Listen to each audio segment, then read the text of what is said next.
प्रिय विद्यार्थियों, सुप्रभात। आज हम कक्षा 12 के हिंदी साहित्य में संकलित रहीम के दोहे पढ़ने जा रहे हैं।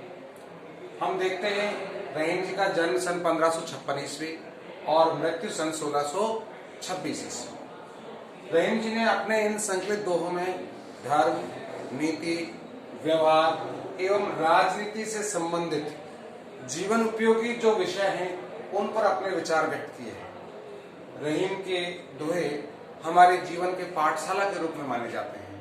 हम कह सकते हैं रहीम जी हिंदी के बहुत बड़े अच्छे विद्वान माने गए हैं और इनको अपने इन दोहों के माध्यम से जीवन के हर पहलू को बताने में बहुत सूक्ष्मता के साथ वर्णन किया है। देखिए पुस्तक में आप रहीम जी अपने दोहों में हमें क्या सीख देने का प्रयास करते हैं।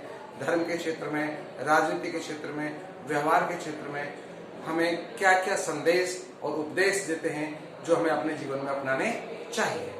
हम शुरू करते हैं रहीम जी के दोहे, हिंदी साहित्य में संकलित रहीम के दोहे। पहला दोहा देखें इनका कि अयुत चरण तरंगनी सिर सिर मालती माल, हरि ने बनायो सुर सरी की जो इंदव भाल।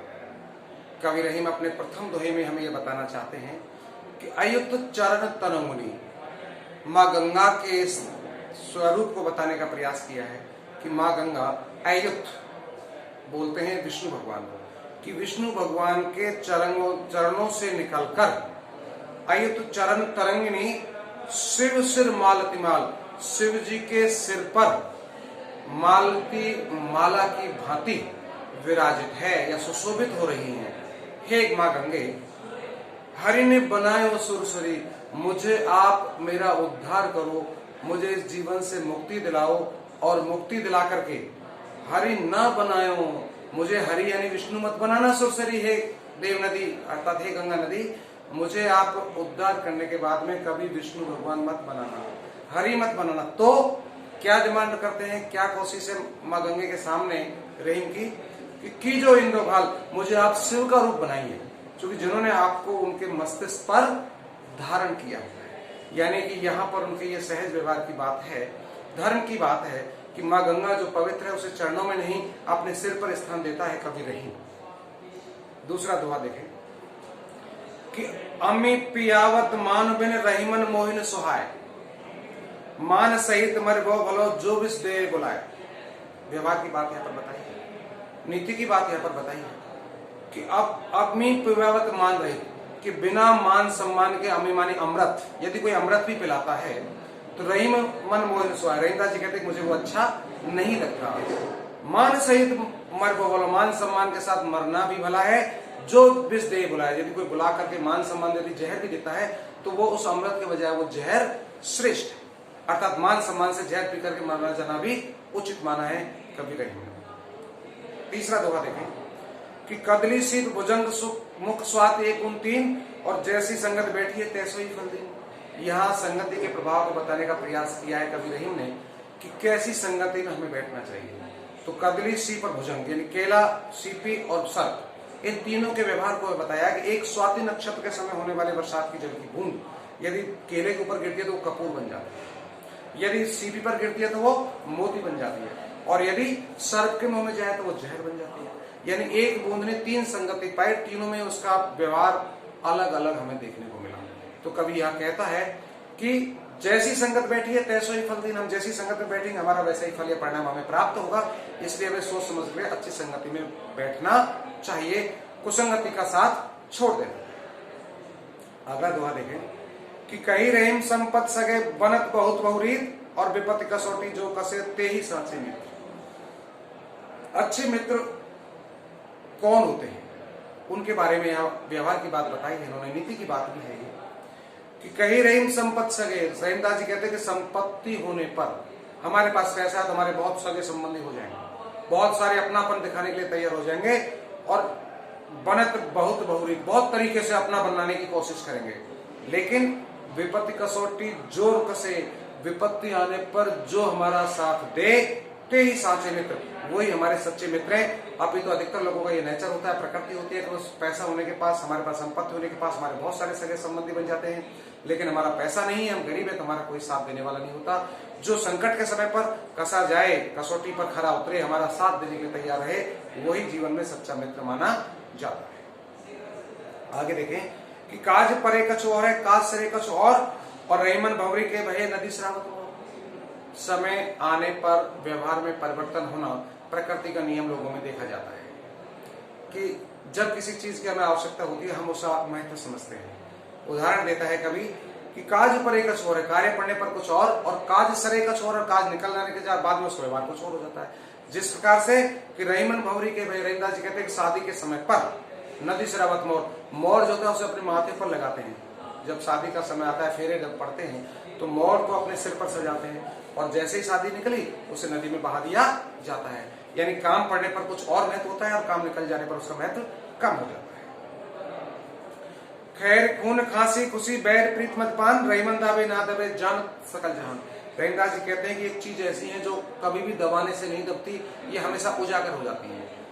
कहते हैं कि दीवारों के भी कान होते हैं, कहने का तात्पर्य हर चीज उजागर होती है, पता चलता है कि खैर खून खांसी खुशी, खैर माने सुख प्रसन्नता आनंद का समय, खून हत्या, खांसी कफ आना, खुशी प्रसन्नता, बैर प्रीत मदपान, बैर माने शत्रुता, प्रीति माने प्रेम, मद माने नशा का पान करना। यानी ये सब चीजें रहीमन दावे ना दबे, रहीमदास जी कहते हैं कि दबाने से भी नहीं दबती, जाने सकल जान, संपूर्ण संसार इस बात को जानता है। कोई लाख प्रयास करे न दबाने का, लेकिन ये दब नहीं सकते, ये उजागर हो जाते हैं।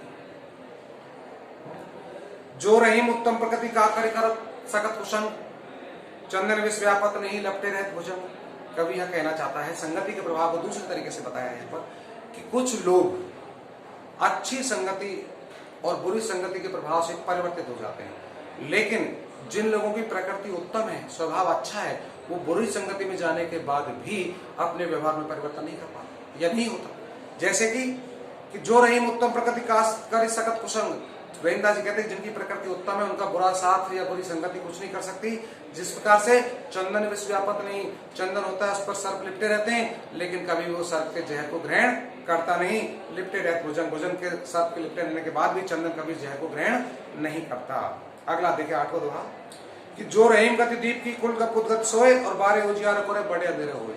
यानी सपूत और कपूत संतान के व्यवहार को बताने का प्रयास किया है यहाँ पर रहीमदास जी ने। रहीम जी कहते हैं कि जो रहीम गति दीप की, यानी दीपक की जो गति होती है वही कुल में पैदा होने वाले कपूत बच्चे की गति होती है। कि जो रहीम गति दीप की कुल कपूत गति सोए बारे उजियार करे बड़े अंधेरे हुए। यानी दीपक जब बारे माने जलाया जाता है तो उजाला करता है, और उसे जब बढ़ाया जाता है यानी बुझाया जाता है तो अंधेरा हो जाता है।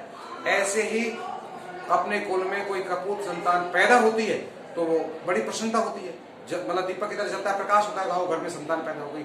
लेकिन वो बारे का बड़ा होने का तात्पर्य है जब वो बड़ा होता है तो परिवार का या वंश का नाश कर देता है, उसका बुराइयां फैला देता है। तो वही स्थिति एक कुल में पैदा होने वाले कपूत संतान की होती है, जो गति दीपक की होती है। आगे देखें कि रहीमन ओछे नरनसों बैर भरी न प्रीत, काटे चाटे स्वान जो दो भात विपरीत। रहीमदास जी कहते हैं कि ओछा जो व्यक्ति होता है, छोटा जो व्यक्ति होता है, दुष्ट जो व्यक्ति होता है, उसकी प्रकृति भी कुत्ते के समान होती है। कि रहीमन ओछे नरनसों बैर भरी न प्रीत। रहीमदास जी कहते हैं ओछे व्यक्ति से कभी दुश्मनी भी नहीं करनी चाहिए और प्रेम भी नहीं करना चाहिए। जिस प्रकार से कुत्ता होता है कि काटे चाटे स्वान जो दो भात विपरीत, कुत्ता चाटता है समझिए प्रेम करता है, तो उसकी लाल ग्रंथि में उतने ही जहर होता है, उतने ही विषाणु होते हैं, और काटता है तो समझो दुश्मनी करता है। तो काटने और चाटने पर उसका प्रेम और शत्रुता दोनों अव्यक्त होते हैं, तो दोनों ही उतने ही हानिकारक होते हैं। इसलिए दुष्ट व्यक्ति कुत्ते के समान होता है, उससे शत्रुता भी अच्छी नहीं और प्रेम भी अच्छा नहीं, उससे दोस्ती भी नहीं करनी चाहिए।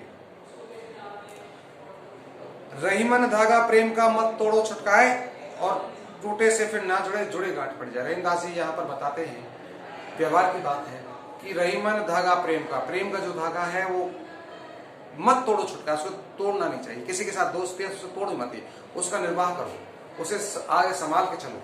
यदि एक बार टूट गई तो जिस तरह धागा टूटने के बाद जोड़ तो जाता है लेकिन उसमें गांठ पड़ जाती है, वही उनके प्रेम की स्थिति होती है कि वापस दोस्ती बन जाती है लेकिन उनके अंदर गांठ बन जाती है। वो प्रेम नहीं होता जो पहले सात्विक प्रेम होता था। इसलिए हमें कभी भी अपनी दोस्ती को तोड़ना नहीं चाहिए, क्योंकि उसको संभाल करके चलें, उसको देख करके चलें, उसमें कोई परेशानी बाधा उत्पन्न नहीं। रहीमन पानी राखिए बिन पानी सब सोन, पानी गई उबरे मोती मनस्सु। इसमें यहाँ पर रहीमदास जी कहते हैं, श्लेष अलंकार है वैसे इस दोहे में, कि रहीमन पानी राखिए, ये भी व्यवहार की बात है, नीति की बात है कि हमें अपने पानी को बचा कर रखना चाहिए। बिन पानी सब सून, बिना पानी के सब कुछ सूना है, बेकार हो जाता है। कि पानी गए न उबरे, पानी चले जाने के बाद ये उबर नहीं सकते कौन? मोती मानस चून। मोती में पानी शब्द का अर्थ है चमक। यदि मोती में चमक नहीं है तो उसका कोई मूल्य नहीं है। मनुष्य में इज्जत, शर्म, यदि मनुष्य में इज्जत है, शर्म है तो उसका महत्व है। यदि उसका आंखों का पानी निकल गया, शर्म निकल गई, इज्जत निकल गई तो उसका क्या महत्व? बेकार। और इसी तरह आटा, आटे में भी पानी या जल का महत्व होता है। आटा में जल है तो उसका खाना बनाया जा सकता है, अच्छे से परोसा जा सकता है, खाया जा सकता है। बिना पानी के तीनों का कोई महत्व नहीं होता। इसलिए हमें पानी को, यानी कि एक तरफ चमक मोती के लिए और इधर मनुष्य के लिए इज्जत और आटे के लिए साधारण जल, इनको बचा के रखना चाहिए। यानी हमें अपने व्यवहार में इज्जत से रहना चाहिए। प्रीतम छवि नैनन बसी, पर छवि कहाँ समाये, भरी सराय रहीम लगी पथिक आप फिर जाए। यहाँ पर भक्ति का थोड़ा सा रुख देखने को मिलता है रहीमदास जी की, कि रहीमदास जी प्रेम की बात भी यहाँ करते हैं कि प्रीतम छवि नैनन बसी। रहीमदास जी कहते हैं कि हमें अपने प्रीतम की छवि, अपने प्रिय की छवि हमारे नेत्रों में बस गई, पर छवि कहाँ समाये। अब दूसरे की छवि, यानी दूसरे का चेहरा, दूसरे की स्थिति हमारे आंखों में कैसे समा सकती है? नहीं, क्योंकि हमारे प्रिय की छवि हमारे नेत्रों में बसी हुई है। तो भरी सराय रहीम लगी, रहीमदास जी कहते हैं अपने भरी सराय में हम देखते हैं कि पथिक आप फिर जाए। जो पथिक होता है, राहगीर होता है, अपने आप अपनी राह पर चला जाता है। यानी कहने का तात्पर्य है कि जो अब हमारे भगवान की भक्ति है, भगवान हमारे नेत्रों में बसे हुए, तो दूसरे और किसी चीज हमारे आ ही नहीं सकती। यानी मद माया लोग वो हमारे नजदीक नहीं आएंगे, वो अपने आप अपने राह पकड़ लेंगे, अपने आप चले जाएंगे। तो हमें अपने प्रियतम यानी परमात्मा के लिए संदेश भी हम इसका अर्थ लगा सकते हैं कि उनकी छवि, उनकी शोभा हमारे हृदय में बसने के बाद अन्य कोई छवि यानी मद माया लोग वो भी हमसे परे हो जाएंगे, उनको भी हम नकार सकते हैं। जो रहीम जस होत है उपकारी के संग, और बाटन वारे के लगे जो मेहंदी को रंग। बहुत अच्छी बात यहाँ पर बताई। उपकार करने का कहीं न कहीं प्रतिफल हमें अवश्य मिलता है कि जो रहीम जस होते हैं। रहीमदास कहते हैं कि जिस प्रकार से यश जो होता है, भलाई जो मिलती है उपकारी के साथ, उपकारी व्यक्तियों के साथ यदि आप रहोगे तो आपको वहां पर भलाई मिलेगी। दुष्ट लोगों के साथ रहोगे तो आपको दुष्टता ही मिलेगी। जिस प्रकार से जो रहीम जस होते हैं उपकारी के संग, और बाटन वारे के लगे जो मेहंदी को रंग। मेहंदी को लगाने वाला अगला होता है, बांटने वाला होता है। जब मेहंदी को बांटने वाला होता है तो उसके हाथ भी लाल हो जाते हैं, लगा दूसरा रहा है। तो वही स्थिति होती है, उपकार करने वाला कोई है, लेकिन उपकारी के साथ यदि हम रहते तो हमें भी यश प्राप्त होता है। जैसे मेहंदी बांटने वाले के हाथ भी मेहंदी के रंग में लाल रंग जाते हैं। बेगरे बात बने नहीं लाख करो किनको, और रहीमन फाटे दूध को मथे माखन हुए। रहीमदास जी कहते हैं कि एक बार जब बात बिगड़ जाती है तो वो दोबारा बनती नहीं है। जिस प्रकार से फटे दूध को यदि जमाया जाए, उसमें से मक्खन निकाला जाए तो वो निकल नहीं सकता है। इसलिए कभी भी हमें कोई बात को व्यवहार को बना लेना चाहिए, बिगाड़ने से कोई फायदा नहीं होता। फटे दूध में कभी मक्खन नहीं निकल सकता। ऐसे ही बात बिगड़ने चले जाने पर दोबारा वो बात बनने की संभावना बहुत कम रह जाती है। और रहीम का यहाँ लास्ट दोहा है आपके यहाँ पर कि मथत मथत माखन रहे दही मई बिलगाए, और रहीमन सोई मीत है भीड़ पड़े ठहराए। रहीमदास जी ने बहुत बड़े व्यवहार और नीति की बात हमें बताने का प्रयास किया है कि मथत मथत माखन रहे। हम जब दही को मथते हैं तो मथते मथते के बाद में दही बिलोए जाने के बाद उसमें केवल माखन ऊपर तैर के आ जाता है। ऐसे ही दही में ही बिलगा, दही को बिलोने पर केवल मक्खन ऊपर आ जाता है, बाकी छाछ नीचे रह जाती है। ऐसे ही रहीमन सोई मीत, रहीमदास जी कहते हैं वही पक्का मित्र है हमारा जो भीड़ परे ठहरा है। भीड़ माने संकट, आपत्ति आने पर भी हमारे साथ रुका रहे। अदरवाइज अन्य लोग होते हैं वो सब अपना साथ छोड़ करके हमारे संकट के समय पर हमारा साथ छोड़ करके चले जाते हैं। जो सच्चा मित्र होता है वही हमारे जीवन का साथ देता है। जिस प्रकार से कि दही को बिलोने के बाद, मथने के बाद में मक्खन ऊपर आ जाता है, छाछ नीचे रह जाती है, अलग हो जाती है, केवल घी या मक्खन ही ऊपर आता है। ऐसे अच्छे मित्र होते हैं वही हमारा सफर हमेशा के लिए साथ देते हैं। तो इस तरह आपका आज ये पाठ अध्याय पूरा होता है। अगले वीडियो में हम अगला अध्याय लेंगे। तब तक के लिए धन्यवाद।